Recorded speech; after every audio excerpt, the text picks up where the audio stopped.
Hello students, welcome to our YouTube channel. आज के video में हम पैनक्रियाटाइटिस डिसीज़ कंडीशन को डिस्कस करने वाले हैं। यदि आप हमारे चैनल पर नए हैं और आपने हमारा चैनल सब्सक्राइब नहीं किया है तो प्लीज़ रेड बटन पर क्लिक कर लीजिए और हमारा चैनल सब्सक्राइब कर लीजिए। आपको हमारे चैनल पर मेडिकल, सर्जिकल, नर्सिंग से रिलेटेड सभी इंपॉर्टेंट टॉपिक्स पर वीडियोस देखने को मिलते रहेंगे। चलिए तो हम टॉपिक डिस्कस कर लेते हैं। जैसे कि आप लोग देख सकते हैं definition, pancreatitis is inflammation of the pancreas. The pancreas is a long flat gland that sits tucked behind the stomach in the upper abdomen. तो यहाँ पर आप देख सकते हैं पैनक्रियाटाइटिस ऐसी कंडीशन होती है जिसमें जो पैनक्रियाज है उसमें इन्फ्लेमेशन हो जाता है। पैनक्रियाज जो है एक लॉन्ग फ्लैट ग्लैंड है। यहाँ पर आप इमेज देख सकते हैं। जो पैनक्रियाज है ये बिहाइंड द स्टमक और अपर एब्डोमेन साइड में ये जो पैनक्रियाज है ये प्रेजेंट रहता है। यहाँ पर दो टाइप के पैनक्रियाटाइटिस की कंडीशन होती है, acute pancreatitis and chronic pancreatitis. Acute pancreatitis में क्या होगा, यदि जो कंडीशन है वो शॉर्ट ड्यूरेशन के लिए हो रही है, जो इन्फ्लेमेशन हो रहा है वो शॉर्ट पीरियड के लिए हो रहा है, सडन हो रहा है, शॉर्ट ड्यूरेशन के लिए हो रहा है, तो उसे एक्यूट पैनक्रियाटाइटिस कहेंगे। क्रॉनिक पैनक्रियाटाइटिस ऐसी कंडीशन है जो कि लंबे समय तक यदि जो है इन्फ्लेमेशन हो रहा है, ऑनगोइंग प्रोसेस है जो लंबे समय तक के लिए हो रही है, तो उसे क्रॉनिक पैनक्रियाटाइटिस कहा जाता है। उसके बाद हम एटियोलॉजी देख लेते हैं कि किन कारणों की वजह से क्या कॉजेज हो सकते हैं जिनके कारण जो पैनक्रियाटाइटिस है ये डिसीज़ कंडीशन होती है। तो यहाँ पर इसके जो 80% केसेस हैं वो या तो गॉल स्टोन और अल्कोहल के कारण होते हैं, बाकी जो 20% रिमेनिंग केसेस हैं वो कुछ अनदर कॉजेज़ की वजह से होते हैं जिन्हें हम आगे डिस्कस करेंगे। तो यदि आपसे क्वेश्चन पूछा जाए कि जो पैनक्रियाटाइटिस है वो होने के मोस्ट कॉमन कॉजेज़ पूछे जाएँ तो आप यहाँ पर इसका जो है अगर एमसीक्यू वगैरह में पूछा जाए तो आप गॉल स्टोन या अल्कोहल इस पर जो है राइट आंसर कर सकते हैं। बाकी जो 20% है ये रिमेनिंग कॉजेज़ हैं, इन्हें हम डिस्कस कर लेते हैं। तो जो रिमेनिंग कॉजेज़ हैं इसमें आ जाएगा जैसे कॉन्जेनाइटल डिसऑर्डर, किसी प्रकार की कॉन्जेनाइटल डिसऑर्डर के कारण हो सकता है। मेटाबॉलिक डिसऑर्डर्स जो होते हैं इनके कारण हो सकता है। किसी टॉक्सिन की वजह से हो सकता है जैसे मम्स वायरस की वजह से। किसी ड्रग्स की वजह से हो सकता है जैसे सल्फोनामाइड्स, स्टेरॉइड्स, थायजाइड्स, एस्ट्रोजन्स, इन सब में से किसी ड्रग्स की वजह से हो सकता है। वेस्कुलर रीजन की वजह से हो सकता है, वेजल्स से रिलेटेड जैसे कि स्टीमिया वाली कंडीशन हो उस कारण से भी हो सकता है। किसी ऑटो इम्यून डिसऑर्डर्स के कारण हो सकता है जैसे कुछ हेरिडिटरी कंडीशंस, ट्रॉमा की वजह से हो सकता है, ट्रॉमेटिक पैनक्रियाटाइटिस हो सकता है किसी ट्रॉमा के कारण, या फिर इडियोपैथिक मतलब जिस चीज़ का कॉज आइडेंटिफाई नहीं हो पाता है कि किस कारण की वजह से हो रहा है तो फिर हम वहाँ पर इडियोपैथिक जो है टर्म यूज़ करते हैं। तो इडियोपैथिक मतलब कि अगर कॉज ही डिटेक्ट नहीं हो पा रहा है कि किस कारण से हो रहा है तो इसलिए इडियोपैथिक भी इसे बोला जाएगा। तो यहाँ पर कुछ कॉजेज़ हमने डिस्कस किए हैं, इन सभी कारणों की वजह से पेशेंट को पैनक्रियाटाइटिस हो सकता है। उसके बाद हम कुछ सिम्टम्स डिस्कस कर लेते हैं कि जिस पेशेंट को पैनक्रियाटाइटिस होगा तो उसमें कौन कौन से सिम्टम्स हमें दिखाई देंगे। First one is upper abdominal pain sudden onset. Patient complaint करेगा कि उसे अपर एब्डोमिनल पेन हो रहा है। पेन जो रहेगा वो सडन ऑनसेट रहेगा, सडनली पेन होगा, शार्प पेन होगा, पेशेंट को बहुत ज़्यादा सीवियर पेन होगा that radiates to the back side जो है पेन जो है वो अपर एब्डोमेन से होते हुए बैक साइड तक रेडिएट करेगा।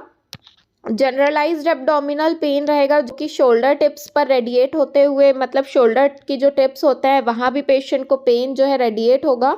नौशिया हो सकता है पेशेंट को, नॉन प्रोजेक्टाइल वॉमिटिंग हो सकती है और एनोरेक्सिया की कंडीशन देखने को मिल सकती है। फीवर, वीकनेस, एब्डोमिनल डिस्टेंशन, सारे ही सिम्टम्स हमें पेशेंट में देखने को मिल सकते हैं। उसके बाद साइन कुछ इंपॉर्टेंट हैं जो कि पैनक्रियाटाइटिस वाले पेशेंट में देखने को मिलते हैं। ये तीनों ही साइन जो हैं ये मोस्ट इम्पॉर्टेंट हैं। यदि आप कॉम्पिटिटिव एग्जाम की भी प्रिपरेशन करते हैं तो उस टाइम पर ये जो साइन है इनसे रिलेटेड एमसीक्यूज आपसे एग्जाम में पूछे जाते हैं, तो ये मोस्ट इम्पॉर्टेंट है। साइन आपको याद रखना है पैनक्रियाटाइटिस से रिलेटेड, जिसमें फर्स्ट साइन दिया गया है Grey Turner sign and second sign दिया गया है Cullen sign and third sign दिया गया है फॉक्स साइन। तो यहाँ पर आप इन साइन को जो है इमेज में देखकर समझ सकते हैं। जो ग्रे टर्नर साइन होता है उसमें जो पेशेंट को ये जो बैक वाला रीजन रहता है जिसे फ्लैंक रीजन बोलते हैं, वहाँ पर इस तरीके की एकाइमोसिस डिस्कलरेशन पेशेंट में देखने को मिलती है ग्रे टर्नर सिंड्रोम में। ठीक है, फ्लैंक रीजन आपको याद रखना है। जो फ्लैंक रीजन रहेगा वहाँ पर पेशेंट को डिस्कलरेशन एकाइमोसिस देखने को मिलेगा। उसके बाद जो कुलन साइन है, कुलन साइन में जो पेशेंट का अम्बलाइकस रहता है, अम्बलाइकस के आसपास जो रीजन रहेगा वहाँ पर हमें डिस्कलरेशन देखने को मिलेगी। उसके बाद जो फॉक्स साइन है, ये जो फॉक्स साइन है, इस साइन में जो अम्बलाइकस के ये वाला रीजन रहता है, लेटरल साइड वाला रीजन रहता है, वहाँ पर पेशेंट में जो है इस तरीके के जो डिस्कलरेशन है मिलता है अम्बलाइकस के लेटरल साइड में। फॉक्स साइन जो है इसमें लेटरल साइड पर जो है डिस्कलरेशन प्रेजेंट रहता है। तो ये जो तीनों ही साइन है ये बहुत इंपॉर्टेंट है। पैनक्रियाटाइटिस से रिलेटेड MCQs में ये क्वेश्चन पूछे जाते हैं। उसके बाद इन्वेस्टिगेशन डिस्कस कर लेते हैं। क्या इन्वेस्टिगेशन हम पेशेंट का कराएंगे यदि पेशेंट को पैनक्रियाटाइटिस है? तो हम पेशेंट का ब्लड टेस्ट कराएंगे। कंप्लीट ब्लड काउंट टेस्ट होगा पेशेंट का। Serum amylase and serum lipase test कराएंगे। C reactive protein, serum electrolyte test कराएंगे इन्फ्लेमेशन को आइडेंटिफाई करने के लिए। ब्लड ग्लूकोज लेवल हम चेक करेंगे पेशेंट का। रीनल फंक्शन टेस्ट परफॉर्म करेंगे। लीवर फंक्शन टेस्ट परफॉर्म करेंगे। कोएगुलेशन प्रोफाइल जो है ये देखी जाएगी। का arterial blood gas analysis ABG कराएंगे। Serum amylase tends to be higher in gallstone pancreatitis. यदि गॉल स्टोन की वजह से पेशेंट को पैनक्रियाटाइटिस हो रहा है तो जो सीरम अमाइलेज लेवल है वो हमें हाई देखने को मिलेगा।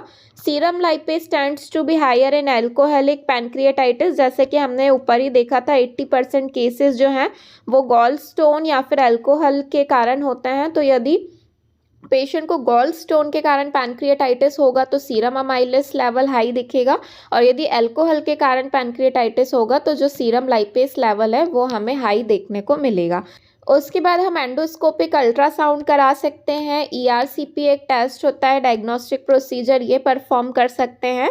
ERCP जो है इसका फुल फॉर्म होता है एंडोस्कोपिक रेट्रोग्रेड कॉलेंजियोपैनक्रिएटोग्राफी। इस कंडीशन में जो CBD स्टोन्स आइडेंटिफिकेशन करते हैं। CBD मतलब कॉमन बाइलरी डक्ट जो होती है उसमें यदि स्टोन को आइडेंटिफाई करने के लिए इस टेस्ट को परफॉर्म कराया जाता है, जिसमें हम स्टोन का आइडेंटिफिकेशन करते हैं और आइडेंटिफिकेशन करने के बाद उसे वहाँ से रिमूव भी किया जाता है इस प्रोसीजर के थ्रू। उसके बाद हम मैनेजमेंट देख लेते हैं कि यदि पेशेंट को पैनक्रियाटाइटिस है तो हम उसका कैसे मैनेजमेंट कर सकते हैं। तो पहले तो पेशेंट को give IV access, obtain blood sample, rapid fluid resuscitation and electrolytes replacement. तो हमें पेशेंट को जो है IV थेरेपी हमें देनी है, ब्लड सैंपल हम लेंगे पेशेंट का, फ्लूइड रिसक्सिटेशन, इलेक्ट्रोलाइट रिप्लेसमेंट, ये सभी चीज़ें हमें परफॉर्म करनी है। उसके बाद एनाल्जेसिक हम पेशेंट को देंगे। इंट्रामस्कुलर पैथिडिन जो मेडिसिन है ये हम पेशेंट को दे सकते हैं।